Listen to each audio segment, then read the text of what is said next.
Ang Pangulo ng Pilipinas na si Kuting Jr. ay nabalot ng kontrobersiya matapos siyang ipatawag ng korte sa pamamagitan ng isang subwena kaugnay ng mga aligasyon ng korupsyon.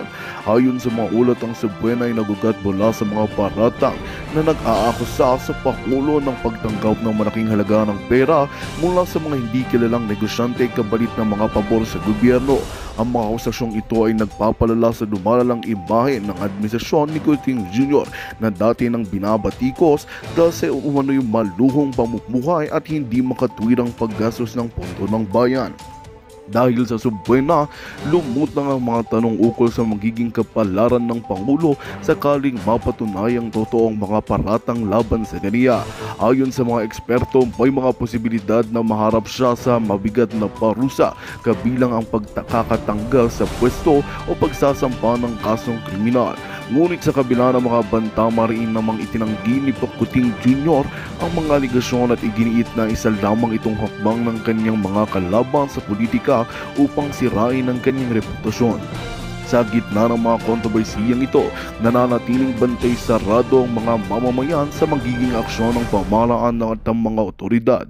Ang mga isyong ito ay nagdudulot ng takot at pangamba sa mga Pilipino, lalo na't nakataya dito ang interes ng pinakamataas na lider ng bansa. Habang umaasa ang marami sa isang patas sa imbestigasyon, malinaw na magiging matindi ang epekto ng mga susunod na pangyayari sa politika at ekonomiya ng Pilipinas. At yan nga ang balitang ating pagkakatutukan. Ngunit bago ang lahat, siguraduhin mag-subscribe at hit ang notification bell para sa patuloy na pagtutok sa mga sulip ng bagong balita sa tunay na boses ng masa.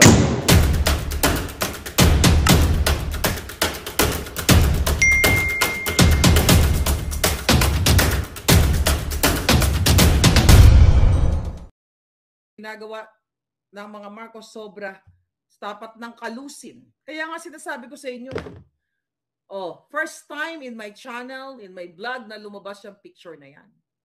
Ano gagawin niya? Ano gagawin ng mga pare, ng mga madre, ng mga religious group, tatanga pa rin? Ayan ang ebidensya na nakipag-meeting yung mga yan at ayon sa akin source nilang meeting, dinuldulan sila ng pera. Sana nga lumabas yan yung Mr. Wu at yung si Cassandra Ong. Pero kasi ayon sa aking source, ay sinispilit nilang magbaliktad, okay? Etong mga nagbigay ng 750 million sa kanila para baliktayan at idiin si Roque at ang mga Duterte. Yan ang plano nila, kaya spokes, mag-ingat ka. Yan ang plano nilang gawin. Kakausapin ni Satanas ng kanyang emisaryong mga Jejimon para bumaliktad itong Pogo operators na ito na kinansela nila ang license. Kaya nga, pero kung naririnig tayo itong mga Pogo operators na ito, for sure naririnig tayo, huwag kayo magtiwala, inonse na nga kayo Tapos magpapa-onse pa kayo. Ano, papangakuan kayo ni Lisa Tanas na i-renew or i-go yung inyong mga license? Never ever kayo magtiwala sa isang Diablo. Once a Diablo, always a Diablo. Once a Satanas, always a Satanas. Hanggang sa huling hibla. Okay? Ng kanilang dugo o hibla ng kanilang buhok o huling patak ng dugo, Diablo yan. Kaya never ever trust.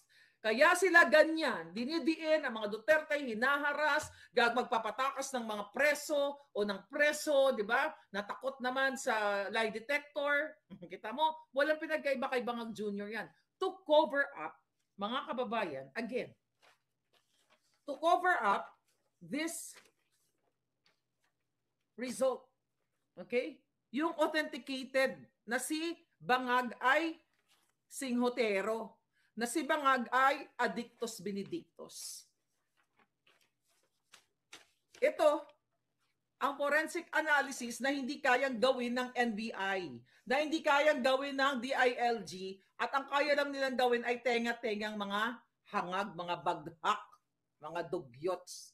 So anyway, yan, kaya ganun sila, mga kababayan, naglalabas ng kung ano-anong mga kwento, naglalabas ng mga preso para idiin si Sara, si Duterte, kung sino pa man, kasi gusto nilang pagtakpan na sila talaga ang mastermind. Okay? Mastermind ng kahayupan. Kidnapping. Si Lisa ang pinuno. Imagine mo, 2 bata, pinakidnap. Dahil sa pakipagsabwatan niya sa mga, wala pa nga tayo doon, yung mga smuggling business. Oh. Smuggling. Sila lahat. Loto. Sila lahat loan better. Imagine nyo, saan kayo tutungo? Ha? Saan kayo tutungo? Saan kayo tutungo? Andito yung litrato. Okay? I-download nyo na ang picture na yan.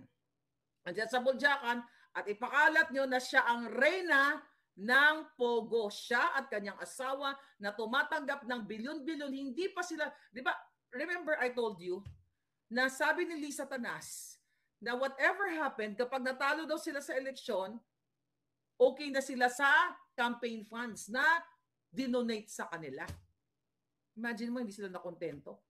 1.5 billion. Hindi ka pa ba mabubuhay ng decent, well, not decente. Hindi ka pa ba mabubuhay ng buhay ng pangsatanas sa 1.5 billion? Tapos ngayon, lahat na lang, BIR. Lahat ay dinidiskitahan nila. When I say dinidiskitahan, kahit maliliit na tindahan, hinahanapan ng butas, sinisingil. Ayun sa mga mensahe ng ating mga kababayan. Lahat ng mga negosyo na tingin nila na hindi nila kaalyado ay hinahanapan ng butas. Pero yung mga contractors, yung mga kasabwat nila, absuelto sa tax. Diba? Hindi nagbabayad ng tama. So yan ang ginagawa nila ngayon. So yung tingin nilang kalaban, okay, i-issuehan ka ng lookout bulletin. Katulad kay Harry Roque. Pero si Go, hindi na isyuhan ng lookout bulletin. Nakatakas. Walang whole departure order. Nakatakas kasi script nila yon. Nilabas nila yon kasi kasagsagan ng issue ng Bangag si Kuting Jr. na sumisingot dun sa video, nakita nyo naman, yun lahat yon kasi gusto nilang i-cover up yon para makalimutan ninyo.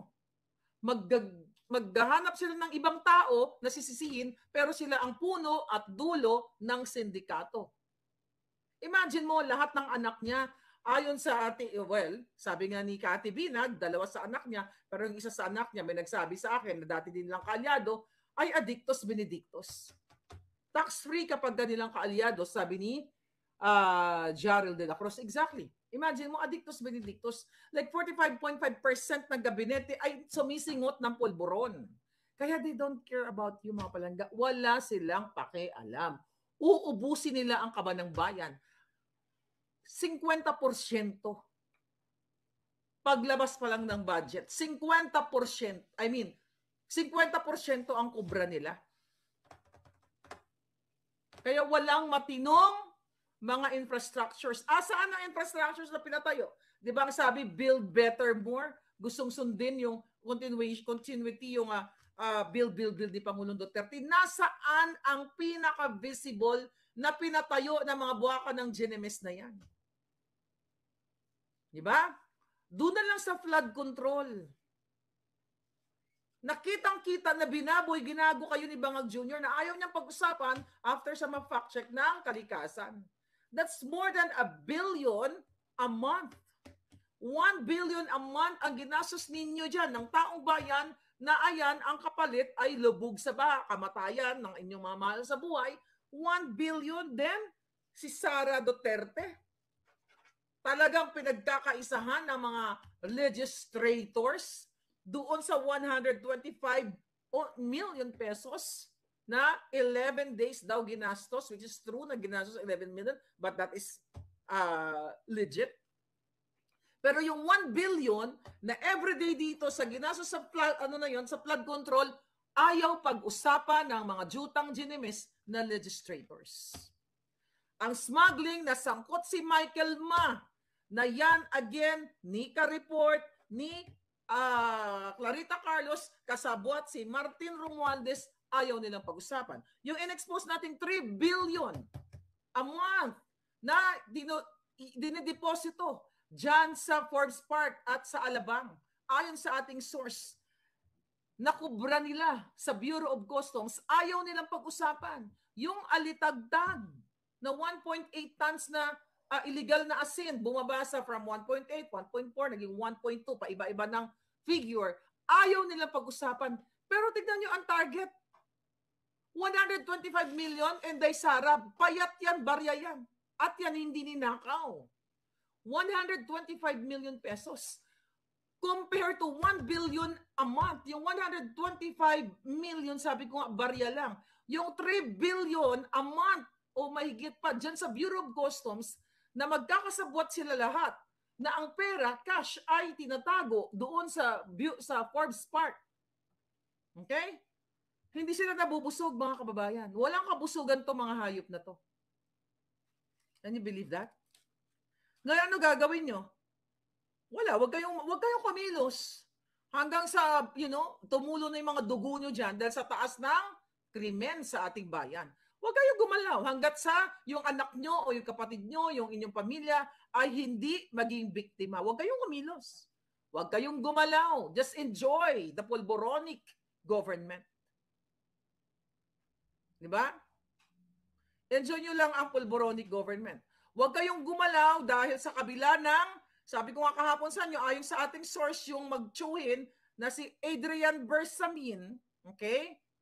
At yung executive secretary si Lucas, ayon sa ating source ay what? Okay? For sale na ang pwesto sila ang punot dulo nasa pagbibenta ng pwesto dyan sa judiciary. Imagine nyo, DOJ, judiciary, wala na. Lahat. Binibenta nila ang pwesto dahil pinababayaan at tinotolerate ng bangag na administration. So ano pa ang batas meron sa Pilipinas? Wala nang kwenta ang batas. Magreklamo ka man dyan kung bayad na ang judge. Definitely, kung sino ang nagbayad na malaki sa kanila sa mga kaso-kaso, yun ang pananalunin nila kahit na ikaw ay nasa tama. Wala na, sabi ko nga, masyado na kayong nasa kadiliman, mga palangga. Okay? Diba sinabi ko sa inyo na yung kasunduan ni Lucas Bersamin at ni Adrian Bersamin ayon sa ating source, ayon sa ating puting ahas na itatalaga, okay, etong pinsan o kamag-anak ni Browner. O, dyan sa Supreme Court o as a Court of Appeals. Imagine mo, mga palangga, kahit na mga matitinong mga lawyer, hindi ka ma-appoint kung wala kang pang bribe dito sa mga grupo ni Satanas. Ewan ko sa inyo. Alright? I don't know kung saan kayo pupulutin, pero kung ganitong klase, lahat ng departamento ay binabribe nila, kawawa talaga kayo. Ngayon sabi ko, enjoy nyo lang. Ayaw gumalaw, okay? Ayaw nilang gumalaw. Ayaw gumalaw ng mga Pinoy. Gusto lang makimarites. Ay, kaya mo na. Huwag kayong gumalaw. Ganun lang naman yun eh. O huwag kayo. Kung kayo nga, hindi kayo gumagalaw di ba? Ano gagawin natin? Di enjoy nyo. Enjoy nyo na si Lisa ay ang reyna ng Pogo. Siya ang kumukubra ng pera ninyo. Senator line-up na sila, sabi ni Zara Lina. Mga polis lulusob na sa KOJC, sabi ni Joy Jane. Ayan, alam mo, ang KOJC, ilang kayo? 6 to 7 million? Ibang mga religious group. Kaya niyong lumabas sa kalsada para mag-speak up kayo lahat. Kung ako sa inyo, bilis-bilisan nyo na. Bilis-bilisan nyo na mag-speak up, lalo, bago pa maging bangag ang inyong mga anak. Diba? Pinakita ko na yung letrato sa inyo na walang ibang reyna and king and queen ng Pogo kundi si Liza Tanas. Ano sabi? Si Amy nasa line-up. Ano ba sabi ni Amy? Di ba nagsasalta? Ano ba sabi ni Inday? Oh, by the way, every Friday nandiyan sila Chororot dyan sa Pebbles sa Lakera. Nandyan sa EDSA, which is naaalarma ang mga sindikato. Okay, naaalarma sila mga palangga. Patalsikin, sabi ni Winnie Ineco, patalsikin, aksyon ng bayan. Gusto nila masira ang judiciary kasi ipapalabas nila sa ICC na hindi gumagana ang justice sa bansa, sabi ni Melba Pedrosa. Sabi ni MG, tinataya mo na ang buhay mo, Maharlika, pero wala pa rin nangyayari. I don't think so, mga palangga, na walang mangyayari. Sabi ko nga sa kung kayo hindi gagalaw, sabi ko nang gano'n, sino ba talo? Ako ba? Sige nga, sino ba talo dito? Sino ba ang nabibiktima ng mataas na bilihin dyan sa Pilipinas? Kanino ba negosyo ang nabibiktima? Wala naman ako negosyo dyan. Diba? Sino ba ang magugurgur na pamilya? Sino ba ang magagahasa na pamilya? Ako ba? Kayo. Dahil sa pagtaas ng supply ng pulburonic, dahil mismo ang tagaluto ng pulburon ay sila-sila. Imagine mo ang mga nahuli, yung sa Australia, di ba? Yung si Sayarot, absuelto. Nahuli na, absuelto pa. Only in the Philippines. Nahuli na, intercept na, even ng Australian Federal Police, pero nakalusot pa rin. Again, it's up to you. Kampong Chicken, if ever we Filipinos survive this admin, my two wishes are, we become wiser and forgiving. Second, good leaders like the Duterte has lesser delicadeza. I don't think mag-survive yung mga putang inang yan. Alright? Sabi ni Gail Elizabeth, sobrang mahal ng kuryente, halos di gumamit ng electric fan pamilya ko para lang makatipid. Ayun na nga. Okay? Nararamdaman nyo na yung hirap, taas ng bilihin, taas ng kuryente, taas ng tubig, taas ng krimen, then you are still enjoying the baha. Diba? You're still enjoying the baha, enjoying the kahirapan. Diba? Mga masokista yata talaga ang mga Pilipino, ano? Diba? Gusto yun, nahihirapan kayo, ayaw nyo magsalita. Dahil kayo takot, duwag kayo. Ano nakakatakot sa mga bangag na ito? Kayang-kaya nyo, lipulin lahat yan. Sa ngalan ng power ninyo, kaya nyo silang lipulin sa pamamagitan ng inyong mga boses. Ano gagawin ninyo? Ayaw kayo pakinggan. Pagsamahan nyo yung mga boses. Ngayon, kung ayaw nyo, bahala kayo sa buhay ninyo. Hanggang magtiis kayo, hanggang sa huling hininga ninyo, di ba? O baka wala pa nga kayong mga burial plan. O isa pa yan. Imagine nyo sa kahirapan, pag natsugi pamilya mo, hindi mo alam kung saan mo ililibing, wala kang pera, manghingi ka kayo ng kabuloy, limos. How sad life you have there in the Philippines kung ayaw ninyong kumilos. Pag nagkasakit, ang mga anak ninyo, namamalimos kayo sa gobyerno. Bibigyan kayo, papilahin kayo, 3,000 pesos, 2,000 pesos, hanggang sa matuluyan ng magurgur ang inyong mga pamilya sa ospital. Samantalang sila, again, every other day party ngayon. Pulboronic party na naman yan for sure sa Malacanang.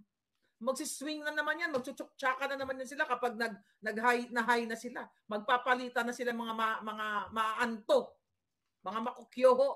They don't care about you Filipinos.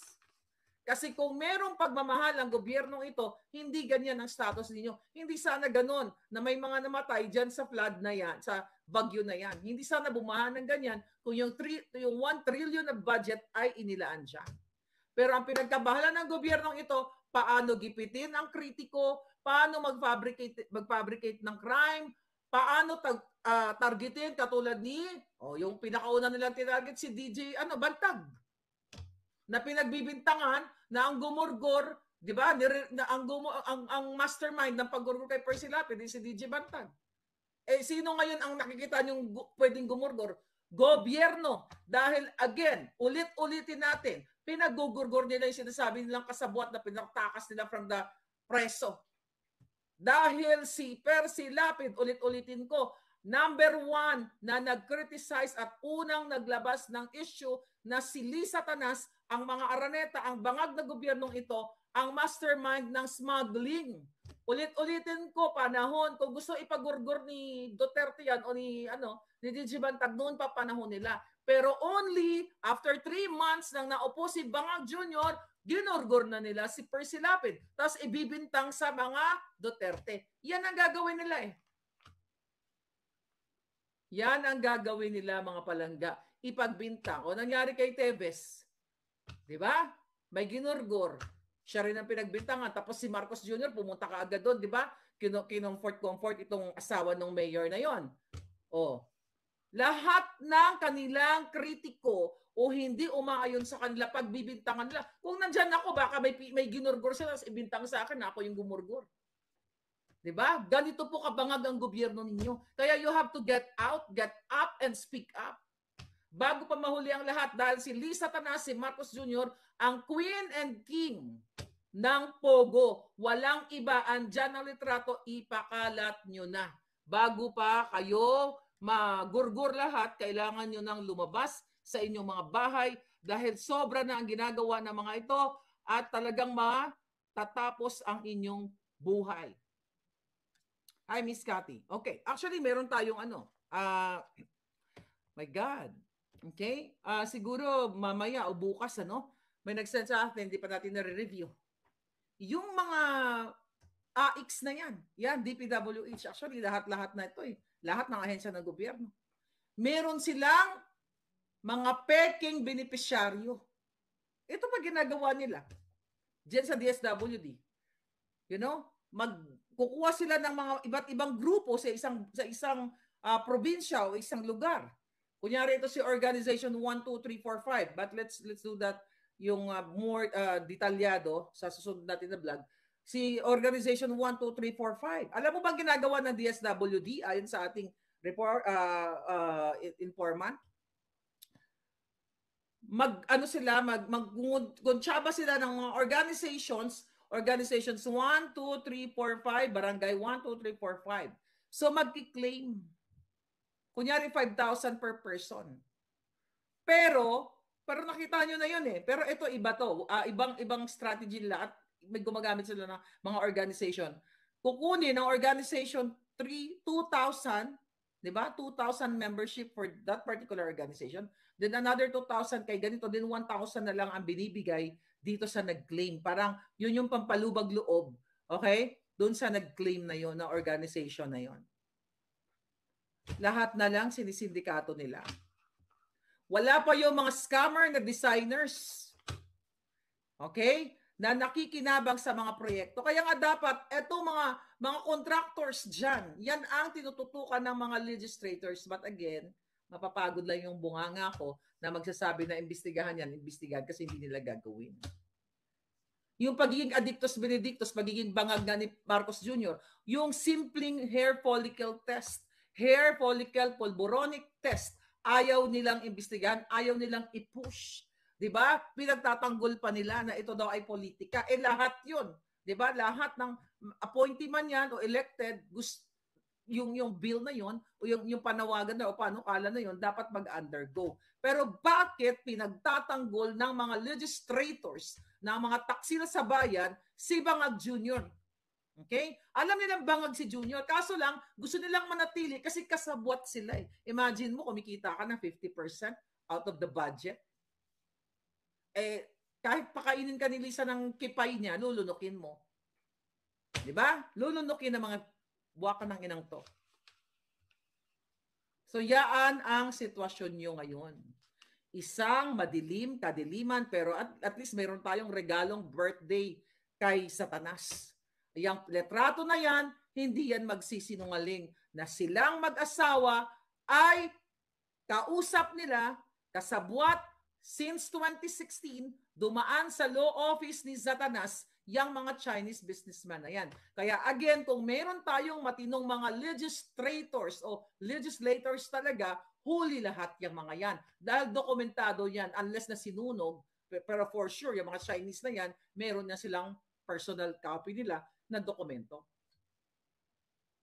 Imagine nyo, utangin na bulol tayo ni Bangag. Budol na bulol tayo ng mga hinayupak. Nag-campaign tayo. Our own money. Ito lang pala ang kapalit. Ito lang ang kapalit na babuyin nila ang Pilipinas. Mamayagpag ang smuggling, kidnapping, pulburon, kawatan. Lahat. Media, tahimik ang mga jutang Genemes na hindi pa kayo kinuha ng dilubyo. Diba? Kayo dapat ay kakampi ng tao pero anong ginawa ninyo? Nakalunok na pa kayo ng kipay ni Liza? Kaya hindi kayo nagsalita. O addictus benedictus na rin kayo. Kayo mga malalaking negosyante na ginigipit ngayon. Bakit hindi nyo kausapin yung mga employees ninyo? Diyan, pumunta kayo sa kalsada at magsalita. Yung mga ginigipit, lahat ng mga negosyo na ginigipit kayo ng gobyernong ito, mayroon kayong kapangyarihan. Diba? Meron kayong kapangyarihan para sabihan at suportahan ang inyong mga manggagawa na halika na, tara na, pumunta na tayo sa kalsada dahil adictus benedictus at bangag na ang gobyernong ito, kaya kailangan nyong makiisa. So magiging cycle lang, di ba? Kailangan nyong makiisa, kailangan nyong i-express ang inyong boses dahil the more na marami kayo, the more na may pressure dito sa mga bangag na ito. Ay, yung mga pulis na yan, yung mga umiikot-ikot din sa EDSA, hindi naman kalaban yan. Wala lang magawa yung mga yan eh. Dahil trabaho nila. Dahil sinisindak din yan eh. Gugurgurin din sila. Alam ko yan mga sir, mga ma'am. Sumusunod lang kayo sa inyong trabaho kasi gugurgurin kayo ng mga demonyo.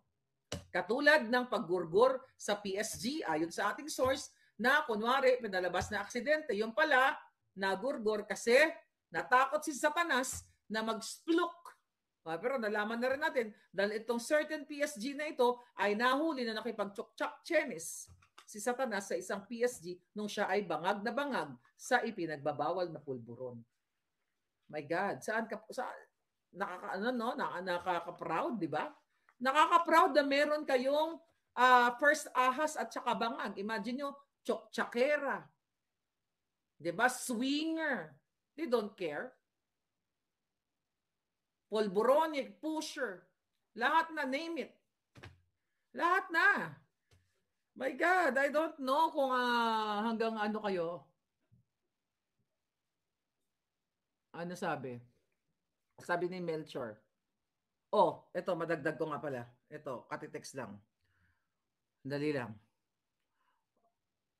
Ito. Imagine niyo. Isma Harlika. At sabi niya, yung TESDA, okay? Yung TESDA chief na si Mangudato, di ba? Nag-resign yun noong July 31, okay? Nag-resign noong July 31, pero ano ang totoo doon? Ang totoo doon, sabi sa akin ng ating putingas, Miss Maharlika, kasi 80% ng budget gusto ni Zaldico ay magiging ghost. Ibig sabihin, there's no such thing as project. So yung 80%, yun ang gusto ni Zaldi, 80% mapunta sa kanila. 20% lang ang mapupunta sa totoong project. Kaya yung kapatid ni Albi Benitez, ayan, kakaano ni Satanas din yan. Mga kaano nila, kaalyado nila. Pinalit nila kasi binibigay nila sa mga kongresista o mga congressmen ang posisyon para si Saldi ang caretaker ng Congress funds. Okay? Mga jutang genimes nila. Okay? Kasi hindi talaga si Bangag Jr. ang nagpapatakbo, kundi si Tamba at ang Polboron Boys ang nagpapatakbo ng Pilipinas. Miss Maharlika, kawawa na yung taong bayan. Sana magising na ang Pilipino. Okay? Ayan, sabi dito. 80%? Kaya pala, oy, Mr. Magdadato, magsalita ka ba? Imagine mo, 80%? O, buti at least, hindi mo kinagat yung 80% na gustong kunin grupo nila Tambaluslos. According to my source, 20% na lang. Kawawa talaga Pilipinas. TESDA yun ha. You're talking TESDA. Imagine mo lahat, bro. Bureau of Customs, TESDA, Agriculture, lahat na. Pag-aari na nila ang Pilipinas. Kaya good luck sa inyo mga kababayan. Good luck sa inyo. May fireworks ulit mamaya sa birthday ni Kokak, sabi ni Gracita Redona. Prepare man din mga sa pandemic 2.0 kung ganito kalala ang gobyerno. Ewan ko, nasa inyo naman yan eh. Nasa inyo naman yan mga palangga. Ang Filipino dahil walang pakialam kasi busy sila sa TikTok, busy sa buhay sa panonood ng Netflix. Kaya nga, kung busy sila, di wala tayong magawa dyan.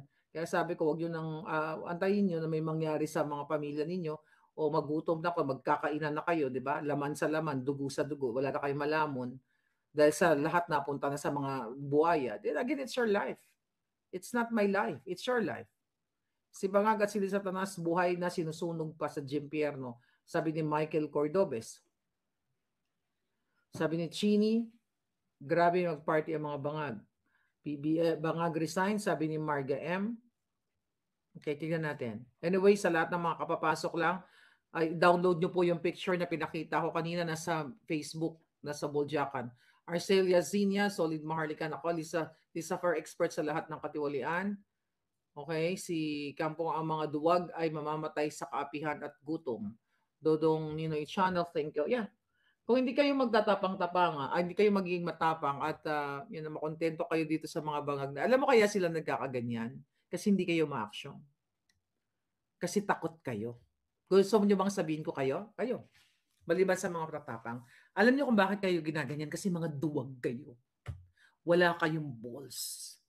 Lalo na yung mga nasahanay ng men and women in uniform. Wala kayong balls. Ang iniisip nyo lang, pansarili. Kung iniisip nyo ang inyong bayan, ang inyong pamilya, matagal na kayong nasa gitna ng kalsada at matagal na kayo, mga palangga, nagsalita. Pero wala kayong balls. Nakakahiya kayo sa inyong mga anak at talagang mamanahin ng inyong mga anak at ng inyong kapu-apuhan ang kahirapan, kadiliman, kapulburonan, kahayupan ng bangag na gobyernong ito. So again, it's your call. Nasa mga kamay ninyo kung patuloy kayong magiging walang balls. Kayong mga religious group, wala kayong Diyos na totoo. Ang Diyos nyo ay demonyo. Bakit? Pinapayagan nyo to Kung totoong Diyos ang sinasamba ninyo, bakit wala kayo sa panig ng taong bayan? Patunayan nyo, kayong lahat, whether Catholic, lahat kayo, Katoliko ako, na ang Diyos nyo ay hindi demonyo, kundi totoong Diyos. Ang totoong sumasamba o sumisimba sa Diyos na totoo, kakampi siya sa katotohanan. Kasi meron kayong moral obligation, not only sa Diyos na sinasamba ninyo, kundi sa inyong mga anak. What's the point? Nag-homily-homily kayo. What's the point? Na nagsalta-salta kayo ng Diyos. Hindi yan salta ng Diyos ang pinakakalat nyo. Salta ng Jejimon. Hanggat kayo tahimik na mga kaparian, mga pastor o lahat kayo dyan, ibig sabihin, wala kayong Diyos. Kasi pumapayag kayo na marule kayo o pamunuan kayo ng mga sindikato, mafia at mga bangag. Yan ang huling salita ko sa inyo. Kaya get out, speak up kung talagang kayo ay nanalig sa Diyos at naniniwala kayo na kaya niyong wakasan ang mga dyablo. Thank you. Magandang balita ang hatid namin sa inyo ngayong araw. Sa pagtatapos ng aming balitaan, nagbigay kami ng mga mahalagang impormasyon. Maraming salamat sa pagtutok at pagsuporta sa aming programa. Huwag kalimutang manatili sa mga susunod na araw para sa mga bagong balita at mga kwento na dapat nating abangan. Mula sa Boses ng Masa, magandang araw, Pilipinas!